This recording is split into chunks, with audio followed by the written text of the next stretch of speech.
Namo Didafa, good morning. Thank you for joining me for our daily practice check-in.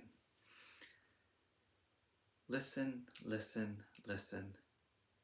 This beautiful sound calls us back to our true home.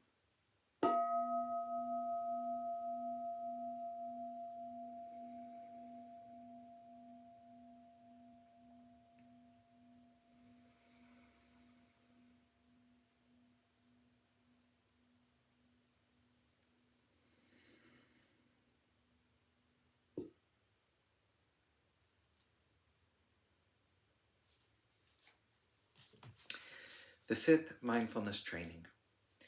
Aware of the suffering caused by unmindful consumption, I vow to cultivate good health, both physical and mental, for myself, my family, and my society, by practicing mindful eating, drinking, and consuming. I will ingest only items that preserve peace, well-being, and joy in my body, in my consciousness, and in the collective body and consciousness of my family and society. I'm determined not to use alcohol or any other items that contain toxins, such as certain TV programs, magazines, books, films, and conversations. I'm aware that to damage my body or my consciousness with these poisons is to betray my ancestors, my parents, my society, and future generations. I will work to transform violence, fear, anger, and confusion in myself and in society by practicing a diet for myself and for society. I understand that a proper diet is crucial for self-transformation and the transformation of society.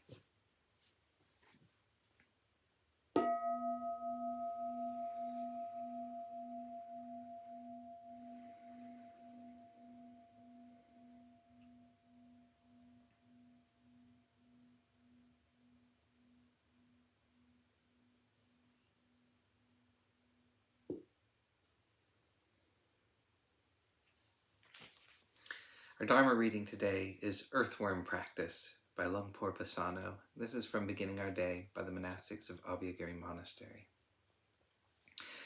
With the drawbacks of physical existence, the Buddha instructed that we reflect on the theme of death as an antidote to our interest in being reborn into the conditioned realm. These reflections are meant to bring up a sense of urgency. There's no time to waste. There aren't unlimited opportunities for spiritual practice. We have excellent conditions right now, and we should make use of them.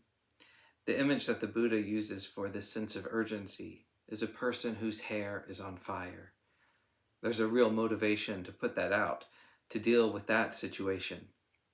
It's easy to put things off, to find various good and logical excuses to be pulling back a bit on our effort. The motivation for making the effort, for putting attention back onto the practice, can lose its quality of urgency. We may turn to some social engagement, some conversation, some distraction, and it might be interesting. It might have some tangential benefit, but we must realize the need to set that aside and return to being mindfully attentive to what we're doing. One of the problems with having a sense of urgency is the feeling of flailing around, putting out effort in a sporadic way, and not being able to sustain it. We start off enthusiastically, really buckling down. Okay, back to the practice. I'm really going to stick with it this time. Yet we're not able to sustain it. We swing back and forth.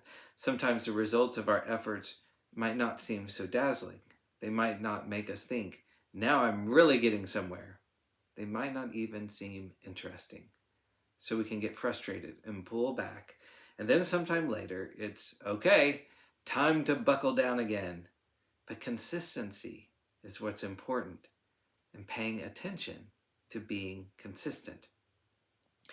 I remember Ajahn Chah's advice on how to maintain constancy in the practice, addressing the issue of first wanting to really push and then feeling frustrated. Can you learn to practice like an earthworm? They can't know where they're going, but they keep moving along. So, get your head down. Simply go forward. Just have earthworm practice. Keep moving, constant and consistent.